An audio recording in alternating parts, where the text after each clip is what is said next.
Welcome to Game Retail Ramblings. I'm your host, Travis Severance. This is episode 23. We're going to be talking about Gen Con today. The last episode was a banger. It seems like everybody wants to watch when I'm talking about products, and people are less inclined or less excited to talk when I'm talking about just bare bones, basic meat and potatoes business retail. But I think that more speaks to the number of people out there that are actually looking at that media rather than the information I'm presented, or at least my ego is going to let me say that that's the case. I think it's banger, great information and good material stuff, and hopefully the retailers that do tune in and get to watch that find some value in that. The comment sections have always been encouraging for me. We're at over 800 subscribers at this point, which is a number that, I never thought I was going to get to, let alone on episode 23. It feels like I've hot-shotted that pretty good, and I didn't even grab some sort of a weird, like a Hawktua topic or anything like that to get my numbers there. So I'm feeling good about that. Gen Con.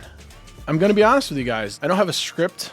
A normal size script. Today's script is pretty small, so I'm just gonna riff with a little bit of my introduction to Gen Con, a little bit of why I attend Gen Con, some value that I think you can get out of Gen Con, regardless of whether you're from the retail side of things or the consumer side of things, or maybe this is your first Gen Con. So last year, I think they had 72,000 people there, which is insane to me. That's a whole ton of people. My first Gen Con was 97 in Milwaukee. It was an opportunity that I had. I come from just outside the Adirondacks, and there was a game store that I played at in Saratoga, New York, that's well known for their horse track, and it had this mail order business that it was doing with Magic singles. So the two guys that sort of ran the mail order business said, "Do you want to go to Gen Con? Do you want to work our booth?" And at the time, I had not played Magic as much. I was really big into playing Doomtown. I was playing a Warhammer Fantasy at the time. I was a Beastman player, so that was a tough lot in life. I still played Magic a little bit, but Doomtown was definitely my focus. I know with the event in Milwaukee, it had a whole big Doomtown presence there. AEG was just really ass kickers when it came to events back then. They were very big on storyline OP, which basically says that if you play in the events, depending on the event results and who won the tournaments, different things would happen with the set. So that year was Day of Thunder as well. So they had all the different factions for L5R. Everybody had their t-shirts on with their different faction symbols on them and stuff. It was just an absolutely amazing event. And at the Doomtown event, there were a handful of artists that were dressed as cowboys that actually played in the event.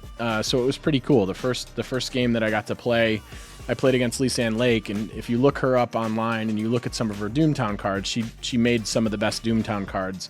So it was really cool to talk to her about some of the artwork that she had done. And there was a card that she did that was called Friends in Low Places or something to that effect, and it was a picture of her and two of her friends at like this kind of cosplay convention that she had used to do the artwork. And it was a nice thing to be able to have those kind of conversations with the project creator and up in their artist alley. There was Tom Fowler, who's a fantastic artist from Canada that had drawn a bunch of the Mad Scientist faction and stuff, and I got a chance to talk with him. So sort of what I'm trying to say about Gen Con in general is it allows you the opportunity to actually see the people in flesh and blood that are actually dealing with the products that you enjoy. A lot of the designers are there on the floor. It's an opportunity that you don't normally see.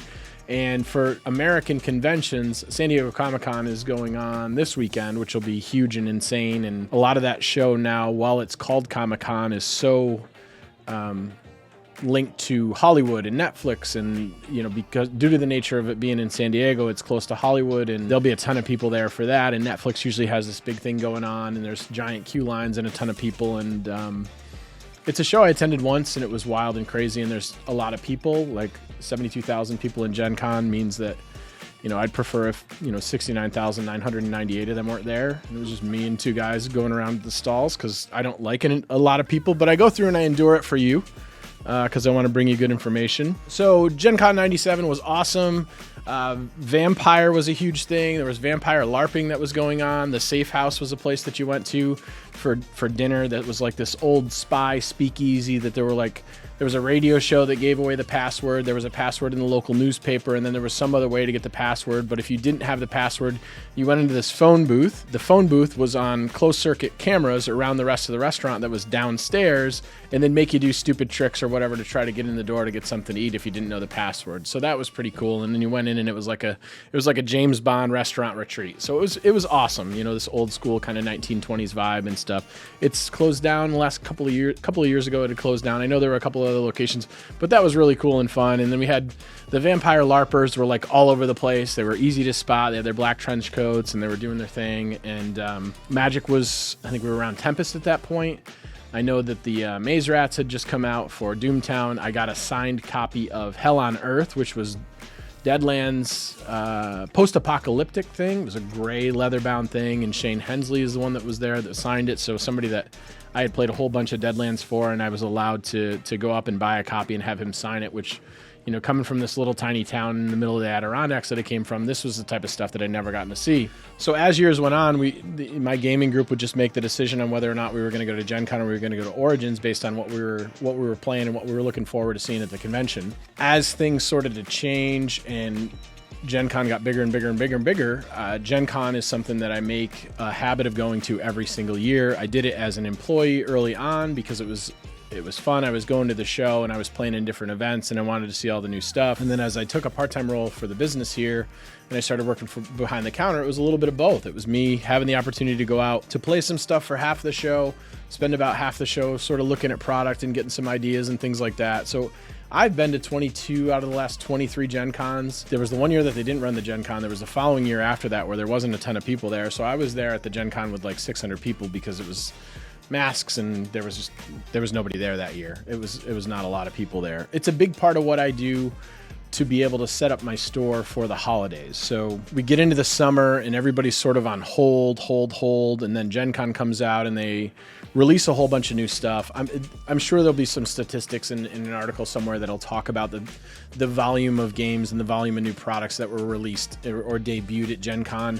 So there's a huge amount of that. I mean, most of the booths that you go to, somebody's going to have, and debuting at Gen Con is X or Y. Indianapolis is a fun town in that there's a lot of different food choices and things like that. There's a connected walkway mall to the convention. So if you just want to do something fast casual, you can walk out the backside of the convention and go through the Skywalk because sometimes it's very humid and muggy there, so it's a pain in the butt to sort of get to food. So there's a food court in the mall, and there's a whole bunch of other great places to eat. And then what they did last year, and I believe they're doing it this year too, so they used to have a whole section of food trucks that were sort of in the middle of this plaza area in between one of the roads and where the convention center was. And last year they put it in between the walk from the convention center to Lucas Oil. So it felt like there were more of them there. They were spread out a little bit better. They weren't on top of everybody in the main area that they used to be in. And each day I think there was some sort of a rotation that the trucks had too. So there's, you know, if you're just looking to get off the floor really quick and you want to grab something to eat, there's food that's there. As far as my approach to the show in general as a retailer and somebody going in there with how can I focus on getting the most from going to the show and finding the most value that I can for my time spent on the floor, I'm going to go through a little list, and you're probably not surprised. I'm going to have a top 7 list here. I think this is 22 out of 23 shows that have had a top 7, so we're going to stay with that top 7. Maybe I'll get some shirts or some buttons made at some point that just says top 7 on it. So number 1 is networking opportunities. The amazing part about Gen Con, and it's similar to Gamma in this way, is just the volume of international partners are there. There's a bunch of other local shows, and there's PAX Unplugged and different things like that where you can see a lot of the domestic partners. But as far as international publishers, them taking the time to come across the pond and be able to set up and have some conversations there, it's sort of 1 of 2 times the year that you're actually going to be able to conduct that sort of business. So if you have people that are either UK publishers or some of them from broader Europe or even Australian and Southeast Asian publishers as well, this is kind of the only time that you'll ever have to have some FaceTime with them, be able to really connect and develop those relationships. So not that I don't spend a lot of time talking to my domestic partners while I'm there as well, as far as publishing goes and stuff, but I really try to lean into any foreign relationships that I want to end up building because it makes a lot of times there's communication breakdowns and things like that you can't have through email. So it's a lot easier to get face to face. So using that time to be able to develop some relationships that are maybe a little trickier than others because of, the time change is very different. If I have a publisher that's in the Philippines or something like that I want to work with, that sometimes it's really tricky to line up our schedules. So as far as networking opportunities go, for the first year ever, myself, my business partner, Steve and Paul, we're all going to be attending Trade Day. And Trade Day is on Wednesday, and it's in the JW Marriott, and retailers are allowed to log on. You get a Trade Day badge as well. There's a swag bag. There's a couple of different opportunities. And there's a huge list of seminars that they're giving. There's hundreds of hours of seminars that they're giving that are available. It's pretty impressive. Now, I will say this, if you look through those seminars and you look through the block, 90% of those seminars are built towards educators. So there's a huge contingent of teachers and professors and homeschool organizations and schools and clubs and things like that have, for whatever reason, decided to use Gen Con as sort of their opportunity to get together in a professional way, to have conversations about integrating games in their clubs, integrating games in their classrooms, that sort of thing. I mean, it's a smart thing to do. If you've got a bunch of teachers and educators that are really into gaming, and you can do this thing on the front end of it, and then you can all go and enjoy the con and do the gaming, then it works out really well for them. The side that tends to be a little bit lacking when you look at this from a retail education standpoint is just the volume of participation on the retail side of things. There's not a lot of retailer to retailer seminars that are in there. We're doing an AMA. It's at 3:00 that day, where we just invite anybody to come in to ask us any questions that they want about retail. I think it's an hour-long conversation that we're going to have, and we'll talk about sort of anything that they want to know between the three of us. I think total, I don't know, we had counted it up at one show, and it was like around 80 years of retail experience in the game industry between the three of us, not counting the time that my business partner Paul had spent basically setting up different hot topics on the East Coast as well. So he's actually been in retail for even longer than myself and Steve, and working in the clothing space and that sort of thing. And there is some collaboration and some things that you learn from both sides of that have certainly helped him out with his game store. That said, we're the largest game store in the country. He's the second largest game store in the country. So from a scale perspective too, we'll have some good conversation to be able to have. And then other than that, if you're looking through the show in general and you're trying to look at navigating that Trade Day, just there's really good descriptions in there. It'll kind of tell you, and there may be an opportunity in there where you're just like, I would like to be able to work with educators a little bit more, which is something that we haven't targeted a lot of community outreach, but I know there are some retailers out there that really do well with that. So it's certainly an opportunity for us too. So I'm going to use some of the time while I'm there for Trade Day to figure out who the educators are that have really good programs. And if they're programs that I can bring back to my local community and talk to some of the teachers here, which we have 2 teachers on staff right now that are part-timers that have certainly talked about game clubs and that sort of thing, coming up with some sort of a structure that I can be able to service my local community and my local schools with, and sort of build that thing out in a good way. Number 2 is going to be exclusive previews and releases. Like I said, I don't know what the number is. I wouldn't even want to try to guess. Maybe 1,000 or maybe more than 1,000. I mean, there was a year that Fantasy Flight showed up, and I think they had 132 exclusive products or new release products that were only there and that weren't going to be out for like 30 to 60 days. So you get a chance to see sort of what the heat of the industry is going to be before it is even hit. A lot of times these are people that are either flying things in, flying containers, flying cases of product in, or they're splitting shipments. So there's a huge expense to the publisher a lot of times to be able to get this thing done, just based on the way that production cycles work and that sort of thing, and Chinese New Year and how they get products in. One of the things that I do aside from playing those releases is I actually take a look at booths. And when I look at the booths, I try to sort of focus on Thursday when the show floor opens up. I'm going to go around the show floor. I'm going to take a look at where they are roughly product wise. Now they have restocks that they get from the back, and some of them have opportunities there, but you'll get a general idea what sales look like for certain things.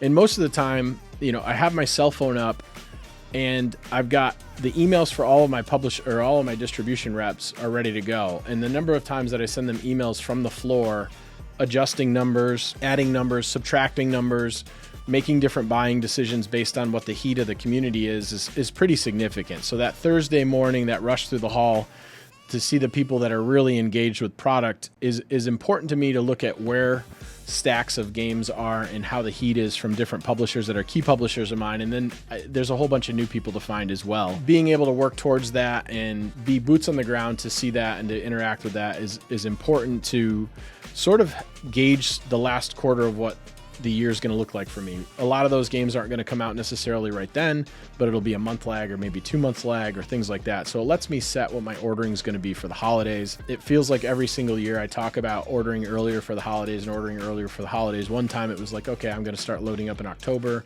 And it was like September.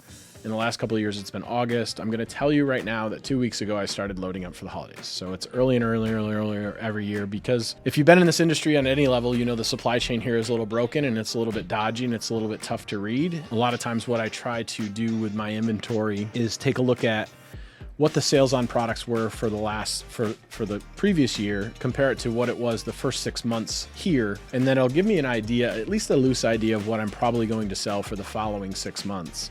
So not that everything goes exactly chalk like that. There's a little bit of velocity changes that can occur. And obviously I can't control the supply of the, 23,000 different SKUs we have in our system, but it gives me a good idea to be able to set that, and knowing what the velocity of sales are on the floor for new products. And sometimes there's an older product that didn't do anything for whatever reason, has started to dance at Gen Con 2. And that can catch you off guard, because the BGG hotness is only going to give you sort of you'll have a little bit of a searchlight there on stuff that you can do, but it isn't necessarily going to tell you what the market's going to do. And it's not necessarily going to tell you what the market's going to do inside of your store, because as we all know, Board Game Geek customers aren't necessarily translating into sales at the brick and mortar level, because they're usually echelon above, where price is super sensitive to them. Number 3, I had educational seminars and workshops. I kind of blew the lead on that a little bit when I talked about networking opportunities. Again, there's a trade day. Then there's also all kinds of different seminars sort of scattered throughout the book. If you look at the different events and stuff like that, there's painting seminars, there's DM seminars, there's all sorts of stuff that you can learn at the show that you can bring back to your store and be more effective at. And then the other side of it too is, you take enough notes, you can be an effective teacher for that. So maybe I don't want to teach painting workshops, but while I'm there, I talk to somebody that does painting workshops, and I figure out a way operationally on how I can do that for financial gain in my store, and who I would kind of lean on for that. And it gets me part of that network as well, of people that can do that in a good way, whether it's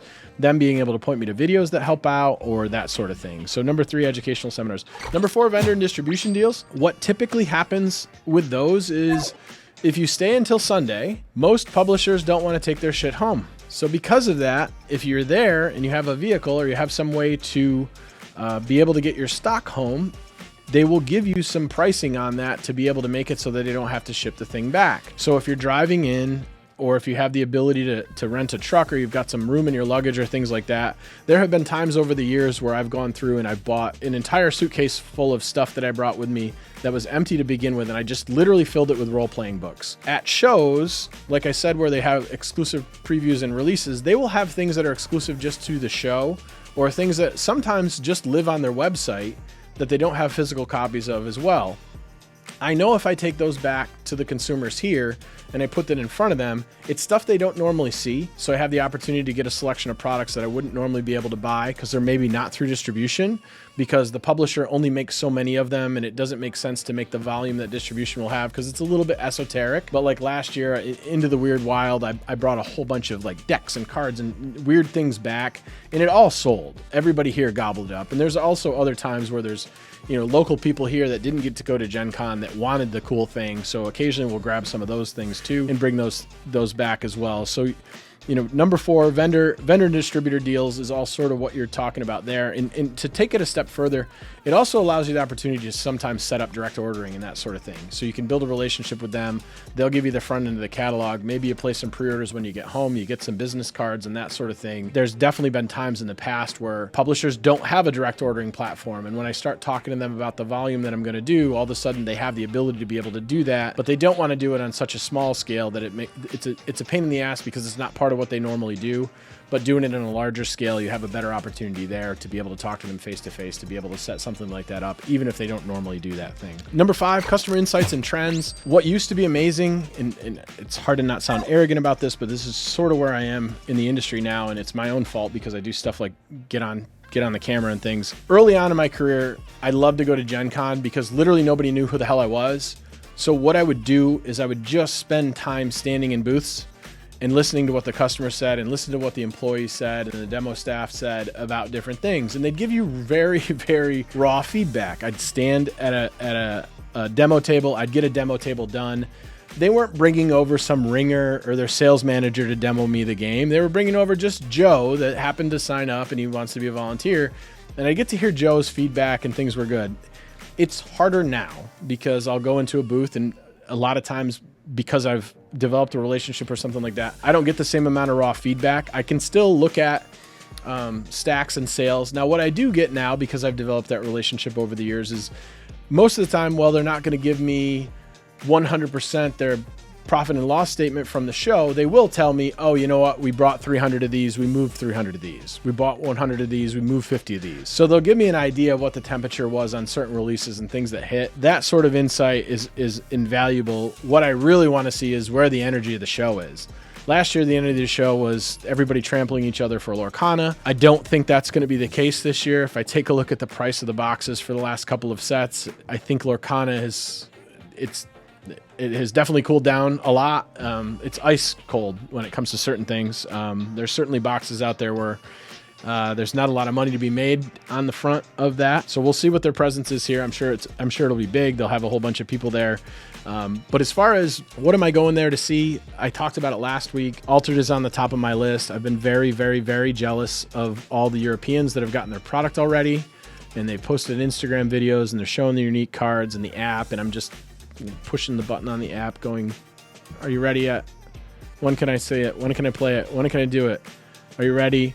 And there's just a stupid frog prince with his little hammer going, you got retailer access. I know, but I want player access. I want cards in my hand. So I'm actually going to go there to get some physical cards. That said, quick shout out this weekend, the amazing Tim Keefe, Altered Roadshow, our last one before launch. So if you're looking to play Altered and you're looking to figure out this amazing game, I'm going to be here coming in on Saturday. I'm going to hang out for a little bit, and then I got to meet my mom for dinner. She's going to be up at one of the casinos, and we'll have a lovely meal. But I'm going to do some Altered beforehand because I love the game, and it's a lot of fun. And there's a new set of promo cards, too, so I may be able to get one of those as well. So the newest set of promo cards for the leaders comes out with this iteration. So this will be our last hurrah before release, and then we'll do a really big thing for that. So yeah, customer trends, figuring out the focus, figuring out what people are excited about, watching them, hearing things.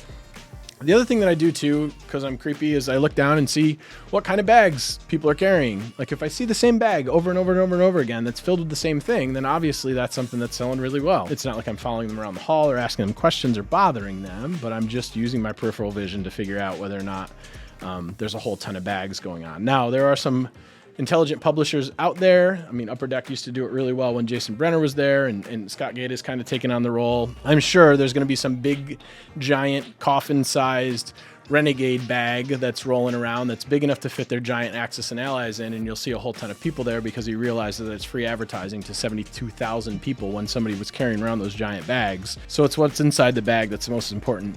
Number 6, brand visibility and promotion. For me, at the state of where I am as a retailer, I feel like I can't not go to this show. I feel the same thing about publishers. So if I go to the show and I don't see a publisher there, I don't see a distributor there, and it's Gen Con, I get concerned.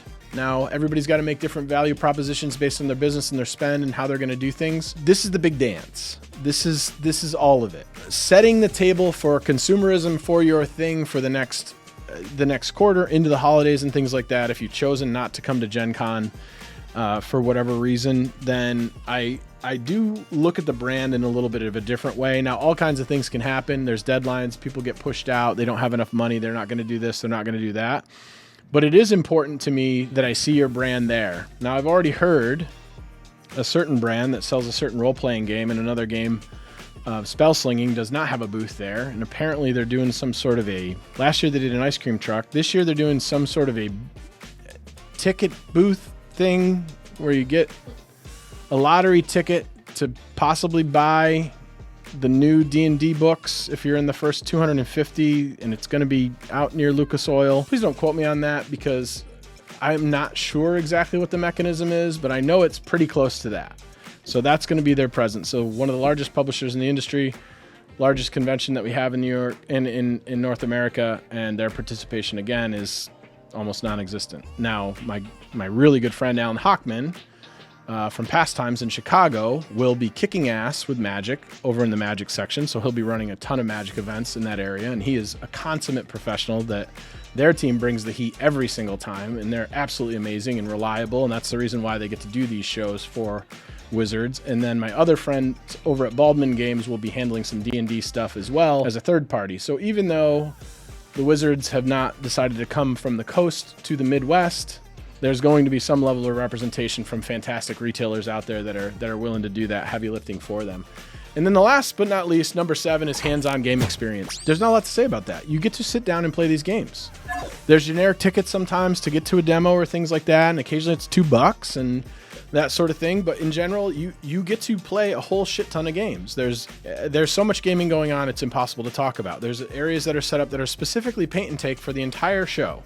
There's massive board game libraries, and there's events, and there's learn to plays, and there's seminars, and there's sessions, and there's a massive auction. Some people just sit in the auction the entire time and buy all this antiquity that goes up, and that's all they do their entire show. They bring a truck with them, they buy a bunch of old games that they either love or they're going to flip, and that's what they do. They sit and they do the auction. The Ennies are there, which is a fantastic role-playing specific awards show, which there's a bunch of my friends that are nominated for that stuff. I'm not sure if I'll end up getting over there. The show is long. It's sort of in the middle of a really good mealtime for us. I know they do a great job with it, but in general, I just don't end up having the time that I want to have all the time, and some things have to give. As it is, I was planning on going in on Monday and then leaving on Saturday, and I've already extended to Sunday, which means that I'm probably halfway to extending to Monday coming home as well, because that's just the nature of Gen Con for me. That's how Gen Con goes. The other thing to keep in mind while you're there is it is as big of a celebration of gaming as we can possibly have. It's the granddaddy of them all. It's the WrestleMania of gaming, and we don't have to act like it's WrestleMania, so make sure we treat each other with the level of kindness and some understanding. Lines are going to suck sometimes, and different things like that are going to happen. Will call is always a real desperate situation to be in that first couple of days when the line is wrapped around it. That's why in the past, before I was getting my badge for other reasons, I would always have my badge mailed to my house. There was a little bit of an extra fee for it. I think it was $5 to have them mail it, but going to Gen Con with my badge in my hand and not having to wait, a couple of hours in the line. Now, I will say that over the years, some of that has gotten a little bit better, and they're a little faster with their processing and things like that. And we're not dealing with a vaccine card and that kind of stuff like we were before in the past. So hopefully their system is even better to be able to receive that. I don't envy them in what they have to go through when it comes to that, processing 72,000 people in a safe way, especially given some of the weird political climate that we're dealing with right now. It gets a little bit challenging and a little tricky from a security side of things. The other thing to keep in mind too is it's not just the floor itself. I believe that for the anniversary of D&D, they're going to have a nice setup for D&D antiquity and all this other stuff over in Lucas Oil like they did a couple of years ago. The walkway through there over the last couple of years has gotten more robust in the things that are there. So it's not just why am I walking a quarter mile to get across the street here? They've got video games and they've got pinball machines and things like that, and different vendors that are sort of, they've overflowed into the hallway and the systems that are there. So that's been great. I'm excited. It gives me an opportunity to see a whole bunch of my friends that I don't get to see as often as I'd like to, and spend a little bit of time with them. I've got a ton of people that are going. My producers here and the social media team, they're going for the first time. I have my primary board gaming buyer and a secondary board gaming buyer going. They had gone last year, but we're really leaning into them being there for part of the time as the business. So they've already set the table by reaching out to media contacts to have some conversations there, and they've also set up some meetings with the sales teams and certain publishers as well. And we'll see. Logan's really been trying to talk me into doing some on-site interviews there. So rather than doing a live show next week at the normal time, what we probably will do is a handful of interviews or some goofy videos and things like that Brian will do his best to scalpel up into something that makes it look awesome, even though it's probably a little lame before he gets to it with his tools, and does a really nice job of making me look better than I probably should at times. And that's why he gets the flex hours pay that he gets. So it works out really well that way. So I'm going to wrap that up. Of course, we got 30-minute AMA at the end, like always. And then after that, I got to go get a haircut because I got to look nice for all you guys that I see in Indianapolis. So enjoy your time at Gen Con. Happy gaming, everybody. Take care.